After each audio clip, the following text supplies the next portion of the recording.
welcome everyone to another edition of GPL 357, where we are a few degrees short of full circle.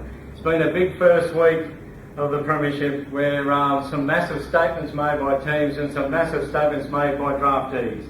So to talk us through this, I'll introduce my co-host, the endangered celebrity status of our celebrity corruptible, Mr. Darren Carroll. Hello, Darren. Hey, how are you doing? I'm very good, thanks. We are going to review the matches on the week. We'll go out and search for some lost degrees, as we always do. We'll list our surprise and sliders of the year, and then we'll go through the tips for round two to see how everything's going. So, how would you like to start with your first review, Darren? Oh, it's a big one here. Gunners and Wood Ducks. Gunners second last year, and the Wood Ducks made the preliminary final, but the difference the season makes. The Gunners 168, Wood Ducks 149. That's a shellacking in anyone's language. The Wood Ducks, it's only round one, but they're in turmoil. Couldn't get players on the park. I think 6 players they had. Their captain was off gallivanting around, having landed off in China. He could have turned up and played left-handed, and that probably would have been enough for them to stay in the Survivor Series. So devastation. So the Wood Ducks, couldn't have been a worse start to the season for them, and we'll see whether they can bounce back in the weeks to come. Look for some leadership. Of my match, I've got your Corruptibles against the Phoenix, and it's amazing. Sometimes the season doesn't make. Seems a little bit of the same old, with the Corruptibles struggling, limping, I'd say, at 161. Once again, struggled to get people on the park. It crept up on them, and the Phoenix were very, very good. 175. They had good scores across the board, and the Phoenix showing that they're keen to continue their rise from last year. Yeah, it was well, we penciled in the loss for the first game of the season. We'll work our way into the season from here. You can make it in now, because that's done. And next game up, we had the Buglers versus the Sewer Rats.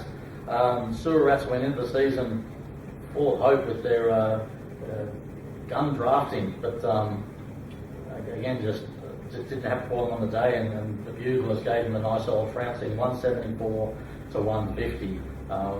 They just weren't in the hunt for Sewer Rats, so that's a disappointing start to the season for them.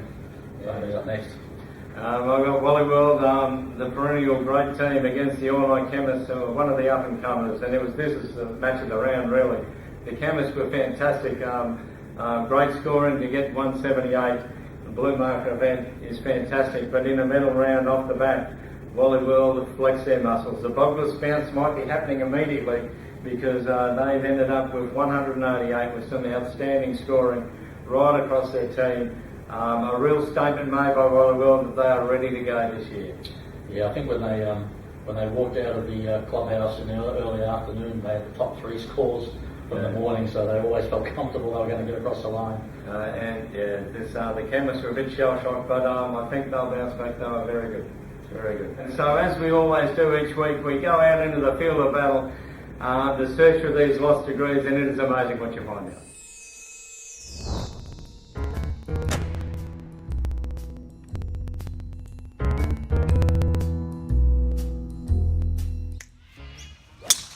So here we have on the back practice range Jeff Blackman from the Tridents. He's back to where he once dominated, one of the true Tridents. How are you feeling, Jeff? First round? I'm looking forward to it, but I think the Tridents have made a mistake, because I'm sorely out of form, mate.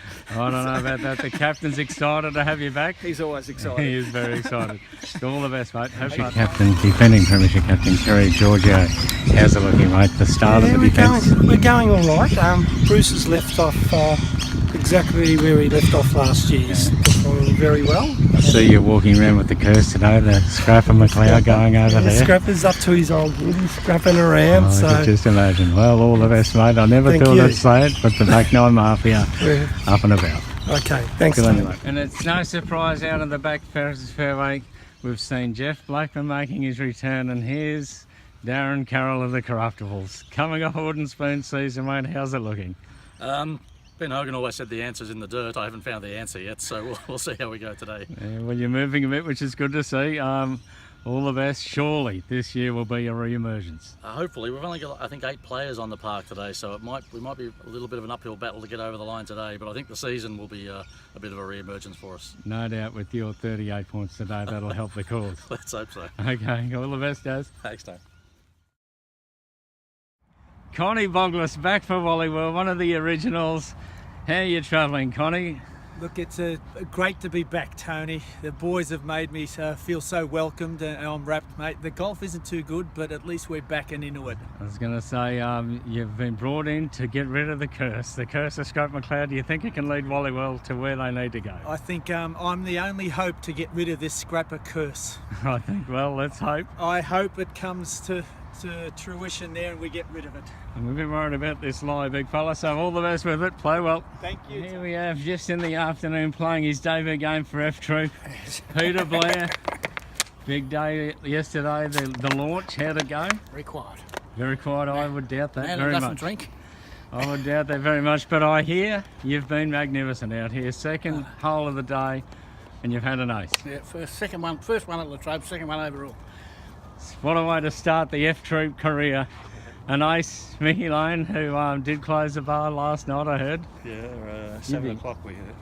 7 o'clock allegedly. You must be impressed with the great one. Yeah, so Peter Blair, how did F Troop go? Well, you just couldn't imagine a better start, could you? I mean, he's had a hole in one. He's had 39 points. Can't believe we didn't draft him. Now, He was available to pick one. it was the close match of the round. 174 to F Troop and 172 back nine Mafia.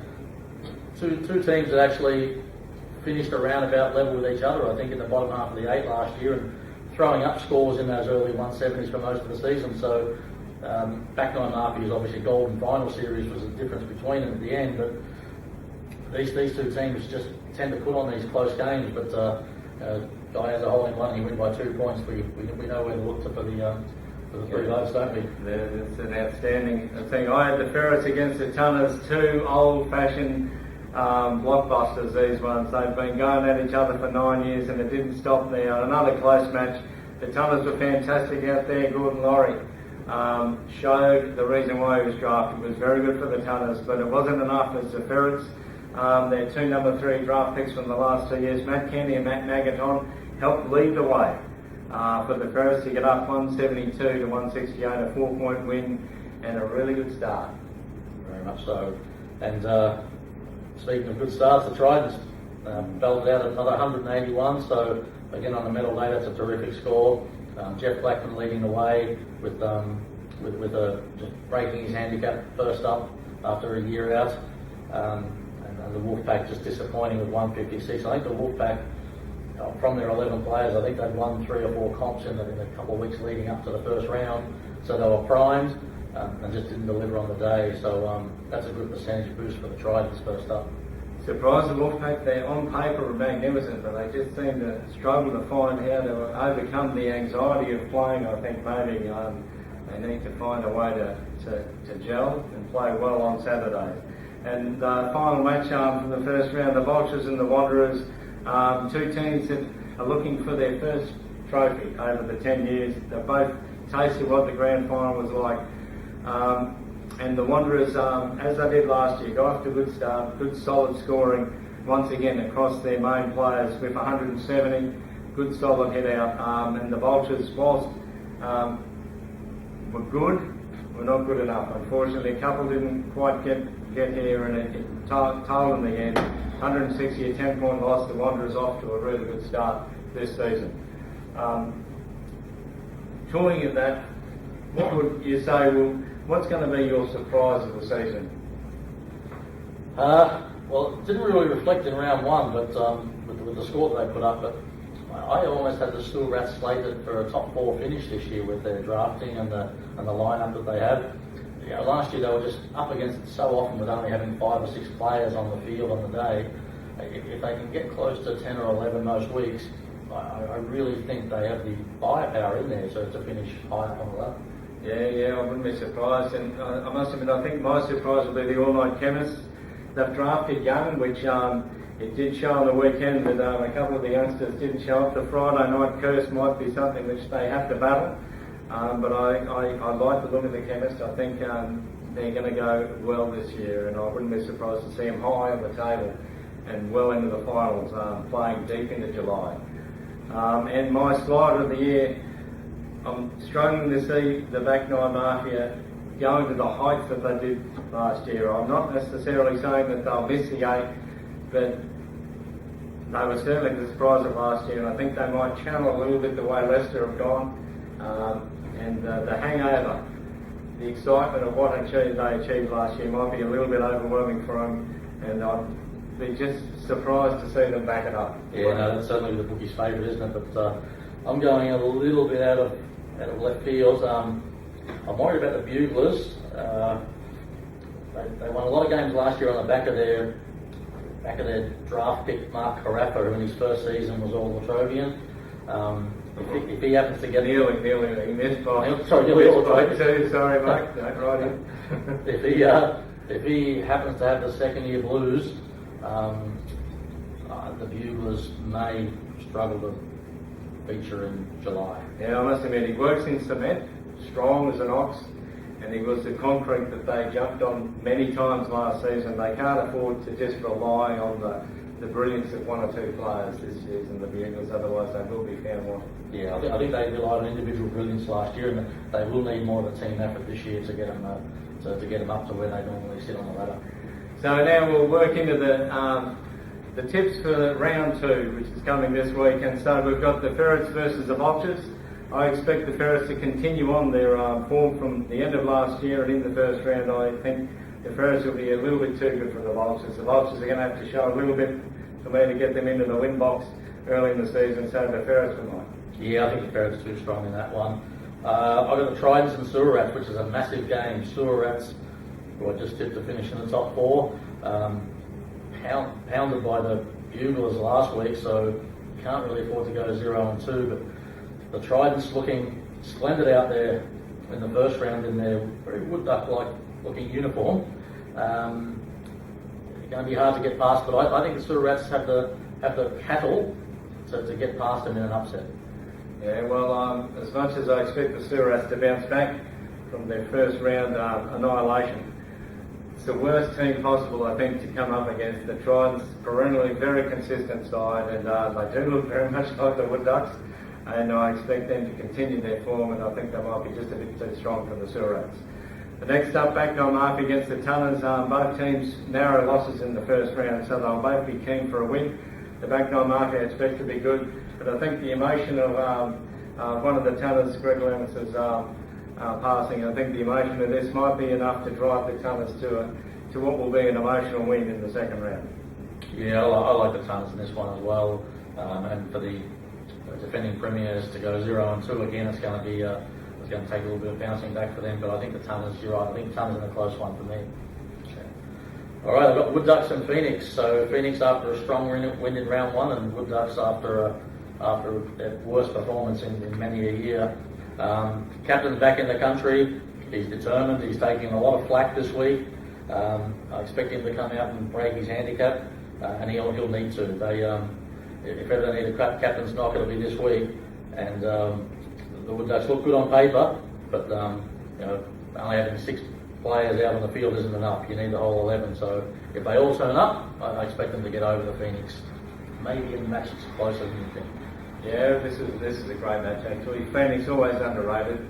Underrated also by their players. I don't think they realise how good they are, and the Wood Ducks are good. Certainly, Matty, their captain, will be steeled to perform. But I actually think the Phoenix might make the Wood Ducks get off to a 0-2 start and put them in a little bit of troubles early in the season. Next up, I've got the Gunners against F Troop. Now, this once again, the Gunners are starting to show something. They've got some good young players, and F Troop obviously both winning in the first season, so one will taste defeat unless it's a draw. I think the lingering effects of the F Troop lunch launch will just get them over the Gunners. Only just, but I'd expect F Troop to get up. I think they're a good side now. Yeah, I like F Troop in this one. Again, it was also like we've got a few close matches this week, and certainly some crucial ones with teams going 2-0 or teams going 0-2. But F Troop for mine. Okay. I've got Buglers and Wally World. Wow. This is a sort of match we're expecting to see in the pointy end of the season. So early on, both had strong wins this week. So sorry, but we're in round 1, and But Wally World's 188 on a medal day just looked out of this world. So I think they'll be too strong for the Buglers. Yeah, Wally World the Buglers. This is a blockbuster, an old-fashioned blockbuster, and it's a real hard one to toss. It's just really hard to go against Wally World. They've come out firing, and the Buglers will be good. It's whether they're good enough. I think Wally World will just marginally be good enough. Wanderers versus a Wolfpack. Once again, Wanderers in summer are a totally different team to the Wanderers in winter. They've shown that the Wanderers are capable of massive scoring, and the Wolfpack, as though they're littered with low markers, they just seem to struggle to get everyone to gel at the same time. So I'm once again tipping the Wanderers to go 2-0 and get up over the Wolfpack. Yeah, I actually think the Wanderers, myself, they did start off the season really well last year and then they fell in the heat, but I think they'll probably learn from that and go 2-0 this year, and they may be a sneaky chance for the finals this year, I think, the Wanderers. Last game I have is the Corruptibles versus the Chemists. Corruptibles, we're getting Jeff Schofield back from Queensland, so he's been practicing 14 hours a day up there the last couple of weeks. And we're getting Chris Ritter, our early draft pick, back from the snow. So we've had all the different seasons covered. So whatever the weather throws up on Saturday, we're ready, and I think we've got the Chemists. Well, I'm sorry I have to disagree. Flying them in from all over Australia may help, but the Chemists, I think, are primed for a big season, and they'll be my surprise of the year, and I expect the Chemists to be a good solid team all season, and I think they'll look after your boys, who will continue to search for their first win this season. So that is the tips, and that is round 2 ready to go. Thanks very much for your time again, Darren, with your decisive comments about what should happen. Don't forget, everyone, it's going to be a ripping 10th season, so if you want to win this thing, you need to turn up and play well. This has been GPL 357, and we'll see you on the weekend.